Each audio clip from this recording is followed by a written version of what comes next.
అందరికీ నమస్కారం అండి. స్వర్ణాంధ్ర@2046 సంబంధించినటువంటి సలహాలు సూచనల వల్ల నాకు విజయ్ యాక్షన్ ప్లాన్ పక్కగా తయారు చేయాలనే ఉద్దేశంతోనే మనమందరం ఇక్కడ చేరి వచ్చినాము. అయితే ఇక్కడ ఒక విషయం వచ్చేసి ఆయా డిపార్ట్మెంట్ వాళ్ళకు మేము ఇంతకు ముందే తెలియపరిచాము. సో ప్రతి సంవత్సరము యాన్యువల్ గ్రోత్ రేట్ అనేటువంటిది ఒక 15% ఉండే విధంగా టార్గెట్స్ అనేటువంటి ఫిక్స్ చేసి అంటే ఆ యొక్క రిపోర్ట్స్ ఇవ్వాలని కూడా మేము తెలియపరుస్తున్నాము. దానికి అనుకూలంగానే మాకు కొంతమంది అంటే కొన్ని డిపార్ట్మెంట్స్ వాళ్ళు ఇచ్చారు. అయితే అవి ఓన్లీ మనం మండల విజన్ యాక్షన్ ప్లాన్ సంబంధించినటువంటి యొక్క డాటా మాత్రం మాకు ఇచ్చారు. సో నెక్స్ట్ మనం ఇప్పటి నుంచి వచ్చేసి జిల్లా విజన్కి సంబంధించినటువంటి యాక్షన్ ప్లాన్ మనం తయారు చేయాల్సి ఉంటుంది. సో ప్రధానంగా మన జిల్లాలో ఉన్నటువంటి పంటలు వరి, అట్లాగే మొక్కజొన్న, కంది, వేరుశనగ అన్నింటికంటే ప్రధానమైన పంట రాగి, ఈ ప్రతి ఈ ప్రధానమైన పంటలను తీసుకొని వాటిని ప్రజెంట్ ఉన్నటువంటి ఉత్పాదకత అంటే ప్రొడక్టివిటీ అంటే ఒక ఎకరాకి ఎన్ని బస్తాలు పండుతున్నాయి, ఉత్పాదకతను మనం పెంచడానికి ఏ ఏ అడ్డంకులు ఏమున్నాయి, అవరోధాలు ఏమున్నాయి, ప్రధానంగా రైతుల వైపు నుంచి మనం పాటించాల్సిన పద్ధతులు ఏంటి, ఇప్పుడు పాటించలేనటువంటి పద్ధతులు ఏంటి, ఇవన్నీ కూడా ఐడెంటిఫై చేసేసి దీని ప్రకారం మేము చేయడం జరిగింది. ఏ స్టేజ్లో ఉన్నామంటే మనం ఒక విధంగా అట్లాగే గ్రాస్ ఏరియాను కూడా ఆదాయాన్ని పెంచితే తర్వాత తద్వారా స్థూల ఆదాయం, మన జిల్లా స్థూల ఆదాయం, తద్వారా రాష్ట్ర స్థూల ఆదాయాన్ని పెంచడానికి మనకు ఎటువంటి మార్గాలు మనం అనుసరిస్తే అవి సాధ్యమవుతాయన్న ఉద్దేశంతో ఈ ప్రణాళికను తయారు చేయడం జరిగింది సార్. ముఖ్యంగా భౌగోళిక పరిస్థితుల విషయంలోకి వచ్చినట్లయితే సత్యసాయి జిల్లాకు ఒక అడ్వాంటేజ్ ఉంది సార్. ఇక్కడ 4 దిశల్లో 4 రకాలుగా ఉద్యాన పంటలకు పండడానికి మంచి వాతావరణం ఉంది.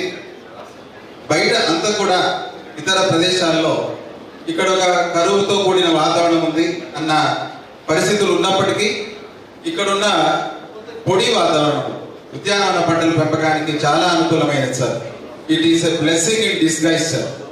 ఒక కరువును ఒక శాపంగా మనం తీసుకున్నప్పటికీ ఈ జిల్లాలోని రైతులు దాని యొక్క వరంగా తీసుకొని ఇక్కడ ఉన్న పొడి వాతావరణాన్ని వాడుతూ ఇక్కడ పండిన పంటలకు దానిమ్మ తోటలు బాగా రావడానికి అవకాశం ఉంది.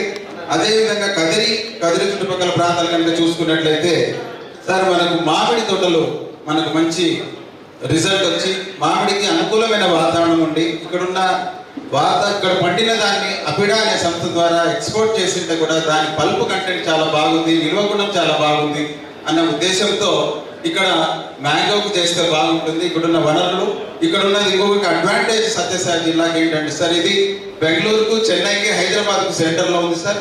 మనకు ప్రాక్సిమిటీ టు ది మార్కెట్ కూడా చాలా మంచి అవకాశాలు ఉన్నాయి. మార్కెట్ చేసుకోలేకపోతే ఇప్పటి నుంచి ఫ్యూచర్ ఎలా ఉంటుంది, జస్ట్ బ్లైండ్గా వెళ్ళిపోవడం కాకుండా ఒక ప్రణాళిక వేసుకొని దాన్ని అచీవ్ చేసేకి ఒక మంచి కార్యక్రమం అనేది తీసుకోవాలి. ఇవాళ జరుగుతున్న ప్రతి ఒక్కరూ ఎవరైతే సజెషన్స్ ఇచ్చారో ఇవాళ వాళ్ళ మండలాలు కానివ్వండి, వాళ్ళ కాన్స్టిట్యున్సీ కానివ్వండి, కొంచెం ఇంప్రూవ్మెంట్కి వాళ్ళకు తోచిన ఐడియాస్ ఇచ్చారు. చాలా సంతోషం to be a part of this wonderful event.